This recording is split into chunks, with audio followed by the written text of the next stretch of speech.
ধর্না মহিলা কমিশনের দপ্তরে তালা থেকে চাক্কা জ্যাম। আরজিকর কাণ্ডের প্রতিবাদে আন্দোলনের ঝাঁজ বাড়াচ্ছে বিজেপি। দলের রাজ্য সভাপতি সুকান্ত মজুমদার বিজেপির লাগাতার কর্মসূচির ঘোষণা করেছেন। তিনি জানিয়েছেন, আরজিকর কাণ্ডের প্রতিবাদে 28শে অগস্ট ধর্মতলায় ধর্না কর্মসূচি করবে বিজেপি। আরজিকর কাণ্ডে নিষ্ক্রিয়তার অভিযোগে রাজ্য মহিলা কমিশনের দপ্তরে তালা লাগানোর কর্মসূচি পালন করবে বিজেপির মহিলা মোর্চা। এরপর 29 তারিখ প্রতিটি জেলায় জেলা শাসকের অফিস ঘেরাও হবে। 2রা সেপ্টেম্বর জেলার সমস্ত ব্লকে সকাল 11টা থেকে একদিনের অবস্থান বিক্ষোভ করবে বিজেপি। 4 তারিখ 11টা থেকে 12টা পর্যন্ত 1 ঘন্টা রাজ্য জুড়ে চাক্কা বন্ধ করবে বিজেপি।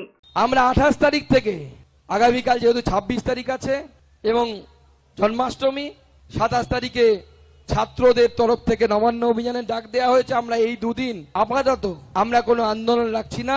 28 তারিখ থেকে আমরা আবার আমাদের ধর্না শুরু করব এবং সেটা ধর্মতলাতে আমরা আমাদের এই ধর্না শুরু করব এবং এই ধর্না আগামী দিনেও জারি থাকবে। আমরা পুলিশের কাছে আবেদন করেছি এই ধর্না চালিয়ে যাওয়ার জন্য।